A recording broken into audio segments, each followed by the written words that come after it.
মৃত্যু অনেক দেখেছি। যেভাবে এই আকবরকে বাইরে বা একটি কোপ দেখা গেছে আছে বাইরে মারছে, এ খুবই দুঃখজনক, এ দেখার মতো না। এটি হচ্ছে গয়াসপুর 1 নম্বর গয়াসপুর ইউনিয়ন, মাসালিয়া গ্রাম।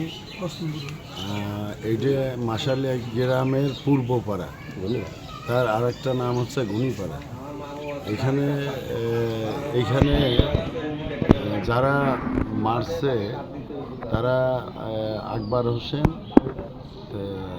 মৃত ব্যক্তির নাম, তাকে মারছে।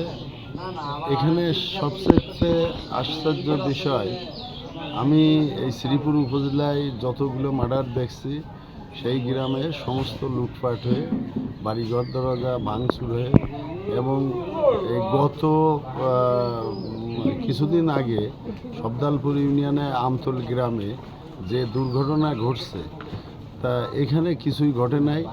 এবং এখানকার বিএনপির নেতৃবৃন্দ এবং বিএনপির অঙ্গ সংগঠনের প্রত্যেকটি অঙ্গ সংগঠনের নেতৃবৃন্দ এখানে তাদের অক্লান্ত পরিশ্রম দিয়ে এখানে সুন্দর পরিবেশ রাখছে, এবং আমি আশা করি যে ভবিষ্যতেও এই পরিবেশই থাকবে।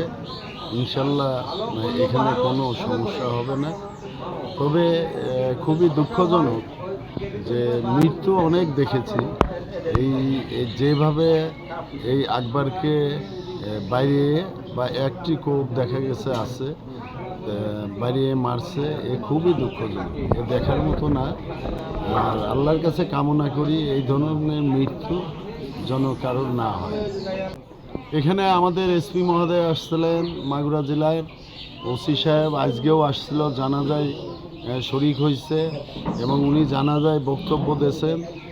এবং এসপি সাহেব গতকাল আসছিলেন, তা এসপি সাহেব পূর্ণ আইনগত সহযোগিতা দেবে এবং সঠিকভাবে যাতে এর বিচার হয় শেষ পর্যন্ত সেই ব্যবস্থা উনি করবেন। তবে এদেরকে বলেছে যে আপনারা যেটা সত্য ঠিক সেইটাই করবেন, সেইভাবেই কেস লাগবেন। এবং উনি আশ্বাস দিয়েছে যে সত্য জিনিস থাকলে অবশ্যই তার সঠিক বিচার হয়। এবং উনি এও বলেছেন যে আমি অনেক কেস দেখেছি, দেখা যায় যে অনেকেই মনে করে যে অনেক আসামি দিলে ভালো হবে, কিন্তু আসলে মানে কেস হালকা হয়ে যায়, এটাও সে বুঝাইছে। এবং উনি লাস্ট বলছে যে যারা যারা ছিল তারে আঘাত করে মারছে, ঠিক তাদের নামটি দিয়া।